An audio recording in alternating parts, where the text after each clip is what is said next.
আসসালামু আলাইকুম বন্ধুরা, সবাই কেমন আছেন? আশা করি ভালো আছেন। কিন্তু যে দেশের যে পরিস্থিতি, তো আমার বি মন দিল ভালো না, তো দেশের মানুষ খুবই মন দিল ভালো না। তারপরও মনে করেন জীবিকা জন্য যা কিছু করা লাগে, বেঁচে থাকলে তো করতে হইবই। তো শহীদ স্মরণে যারা যারা শহীদ হয়েছে তাগরে সম্মান জানাইয়া শুরু করতেছি রকমারি রান্নাঘর। তো জাগো বন্ধুরা, যে দেশের যে পরিস্থিতি যে অবস্থা দেখলাম, তো ওগুলা দেখে আর পেজে কাজ করার মন চাইতেছিল না। তারপরেও যে শুরু করছি শেষ হইব কি লেগা, ঠিক আছে। এর জন্য আবার আজকে এই যে আয়োজন নিয়ে আয়া পড়লাম রকমারি রান্নাঘরে গরুর গোস্ত। তো গরুর গোস্ত রান্না করুম আজকে আমি একটু ডিফিকাল্ট ভাবে, ঠিক আছে। তো এটার মধ্যে আমার যা যা লাগবো, তো এখানে নিয়েছি 3 রকম গরুর মাংস, আর লইছি পেঁয়াজ, 1 রকম পেঁয়াজ লইছি, 2 টুকরা লেবু, 3-4টা কাঁচামরিচ, আর এই যে গরম মশলা, জায়ফল, এগুলো লইছি, তেজপাতা, ঠিক আছে। লইছি সরিষার তেল, লইছি মরিচ বাটা, লইছি এখানে 2 টেবিল চামচ আদা বাটা, 2 টেবিল চামচ রসুন বাটা, লইছি 1/2 চা চামচ হলুদ, আর লইছি পরিমাণ মতো লবণ, আর লইছি সরিষা, তো আর লইছি একটা 10 টাকা দামের দুধের প্যাকেট, ঠিক আছে।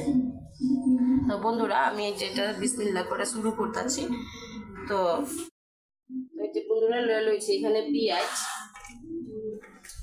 সবগুলি পেঁয়াজ দিয়ে দিব। নিচে এই যে 2টা তেজপাতা, এই যে মশলা, গরম মশলা গুলি দিয়ে দিলাম সব। তো সব একসাথে মাখায় বসায় দেবো। এখানে নিয়েছিলাম ওই যে লাল রঙের যে সরিষাটা আছে, কালা সরিষা, ওইটা বাইটা নিচ্ছি, ঠিক আছে। এখানে দিয়ে দিলাম, আর এখানে দিলাম পরিমাণ মতো হলুদ, আর দিলাম এই লবণ। মাথাটা ঠিক নেই কে বুঝছেন, তারপরও মনটা স্থির করে আয়া করছি। এইখানে আছে আপনার আদা রসুন বাটা, সবগুলি দিয়ে দিব।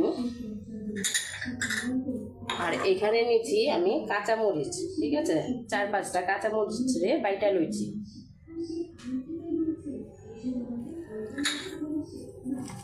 সব একসাথে কইরা যে লেম্বু আছে, লেম্বুটারে চিপড়ে দিয়ে দিব।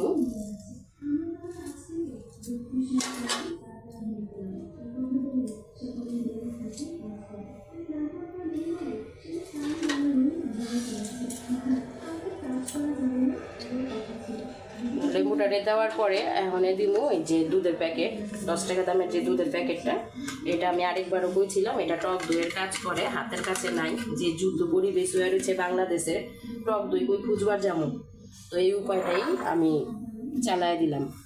আর এদিকে হয়েছে যে সরিষার তেল লইছি, এটা দিয়ে দিলাম, দিয়ে এটারে ভালো মতো মাখায় নিব।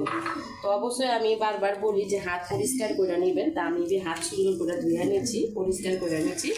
এখন এই গরুর মাংসটারে সুন্দর করে মাইখা জুখা বহায় দেব, সুন্দর করে মাখায় নেব। বন্ধুরা দেখছেন আমি কি সুন্দর করে মাখায় জুখায়, এই যে এখানে দিয়ে দিলাম চুলাতে। চুলাটা আমি দিব অন করে, চুলাটা অন করে দিলাম,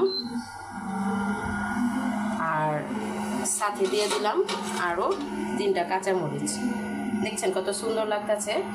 তো এটারে এখন ঢাইকা দিব। বন্ধুরা, আপনারা তো সবাই সরিষা ইলিশ অবশ্যই খাইছেন, বাংলাদেশের প্রিয় ইলিশ, জাতীয় ইলিশ সরিষা ইলিশ আমরা সবাই খাইছি। তো ওখানে আমি মনে করে রাঁধছি সরিষা মাংস, ঠিক আছে। সরিষা মাংসটা বেশি হ্যাপি মজা হয়, খাইয়া দেখবেন। আমার রেসিপিটা দেওয়া থাকবো, রেসিপিটার দেখা রাঁধবেন, খাইয়া দেখবেন, অনেক মজা লাগে, ঠিক আছে। তো যাই হোক, এটা দিয়ে গেছিলাম, এটা যে মানে শুকনো শুকনো হয়ে আইছে, তেলের উপরে এলে আমি আবার একটু পানি দিয়ে দেবো। তা আপাতত একটু ঢাইকা দেই। বন্ধুরা, এত কিছু প্যারায় আমি জুম্মা মোবারক জানাইতে ভুলে গেছি। আজকে পবিত্র শুক্রবার, তো সবাই জুম্মা মোবারক জানাইলাম। আর এই সাথে সাথে আমি আমার একটা ওদিনকার গন্ডগোলের যে একটা ইয়ের মধ্যে পড়ে গেছিলাম, আপনাদের সাথে শেয়ার করতেছি। তো আমি গেছিলাম রায়েরবাগ, আমি মাতুয়েল থাকি, আমি আমার খালার বাসা রায়েরবাগ। তো রায়েরবাগ যাওয়ার গেছি, তো সকালবেলা সুন্দর কিছুই দেখি নেই, গন্ডগোল যে দেশে চলতেছে আমি মনে করেন এটাও জানি না। তো যাই হোক, সকালে ভালো মতো গেলাম, আইবার পথে মনে করেন রাত্রে 9টার দিকে রওনা দিয়েছি 18 তারিখে। তো তো রাত্রে রওনা দিচ্ছি পরে মেন রোডে আইলাম, ড্রাইভার স্ট্যান্ড আনার পরে দুইজন লোক আমার বললো এই মহিলা বাচ্চা কাচ্চা আমার বাইরেছেন কি লেগা গন্ডগোল চলতেছে রাস্তায়। তো যাই হোক আমি চলে গেলাম খালার বাসায় ওই দিন রাত্রে। পরের দিন আসুম বাসায়, আমার বাসায় আসুম, বেশি দূরত্ব না, খালি ব্রিজটা পার হলে আমার বাসা, ফুটওভার ব্রিজটা। তো আমি মনে করেন 3টা সাড়ে 3টার দিকে একটু পরিস্থিতি হালকা নিয়ন্ত্রণে আছে, পরে রওনা দিচ্ছিলাম। তো এরপর যে দেখেন আমার এই যে গোস্তটা একটু শুকাইছে, আমি দিয়ে দিব ওখানে কিছুটা পানি। গোস্তটা তো মনে করেন যে কী করণ লাগবো, কী কয় গলন লাগবে, ঠিক আছে। এই পর্যায়ে পানি দিয়ে পানি দিয়েছি, পানি দিয়ে এখন ঢাইকা দিই। বন্ধুরা আপনাদের লগে আমার শেয়ার করা একটাই বিষয় যে আমি বহুত কষ্ট পাইছি, আমি বহুত ডরায় গেছি, ঠিক আছে। আমার গুলি লাগলে সমস্যা ছিল না, মরে যেতাম গা, বয়স অর্ধেক হয়ে গেছে গা। কিন্তু আমার যে 3টা ফুটফুটে সন্তান দিয়েছে আল্লাহ পাকে, তো ওই আল্লাহ পাকে মনে করেন যে ওই কথা চিন্তা করে আমি ডরায় গেছি। ফুটওভার দিয়েছি, কোনো মতো উঠছি, উঠার পরে তো দিই আমার পায়ের নিচে জমিন নাইকা এমন অবস্থা। তারপরেও মনে করেন দৌড় দিবার লইছি, একটা বাচ্চা কত 15-16 বছরের একটা ছেঁড়া করতেছে ব্রিজের আন্টি আপনি লড়াইয়ের না, লড়াইলে ওই যে ওরা মনে করবো যে পুরুষ তো লেগে গেছে গা, আপনি আস্তে আস্তে করে কিনার দিয়ে যান না। তো মনে করেন কোনো মতো জানটা বাঁচাইয়া হাতে লইয়া আইছি, এখানে শুনি একটা মনি একটা দুনিয়ার গোলাগুলি হইতেছে, একটা গুলি যদি ছুঁড়ে আইতো আমার সন্তানগুলো দিকে তো মনে করেন আমি মিস হয়ে যেতাম গা, ঠিক আছে। আমার সম্পদ বলতে আমার এই বাচ্চাগুলি, কিন্তু যাবো এই তাজা প্রাণগুলি গেছে। এই যে স্কুলের ছাত্রর মায়েরা, কলেজের ছাত্র মায়েরা কলিজা যে কী করতেছে আমার সামান্য একটু দেখে কলিজা কাইপা গেছে গা। আর যে আল্লাহ ধৈর্য ধারণ দিক, আল্লাহ শক্তি দেব কলিজায়, যে করে এই চোখ ভুলবার লেগা আল্লাহ শক্তি দেব, ঠিক আছে। তো আমার আর কিছুই না, আমার ওই অভিজ্ঞতার থেকেই আমি আপনাদের লগে একটু শেয়ার করলাম। আমি কোনো মতো ব্রিজ দিয়ে নাই মাইসে একটা রিক্সা লইলাম, রিক্সাওয়ালারে কইবার বই পারি না কোন ঠিকানা। তো রিক্সাওয়ালা কোথাছে আপনার ভয় পায়েন না, আপনি বহুত ভয় পেয়ে গেছেন গা, আপনি কোন সাহসে বেড়াইলেন এই বাল বাচ্চাটিরে লইয়া। তো যাই হোক কোনো মতো রিক্সা উঠে বাড়িতে পৌঁছাইয়া আল্লাহর কাছে শুকরিয়া আদায় করলাম যে আল্লাহ জানে বাঁচাইয়া দিল। তো এইটুকু দেখে কলিজা কাইপা গেছে গা মনে করেন।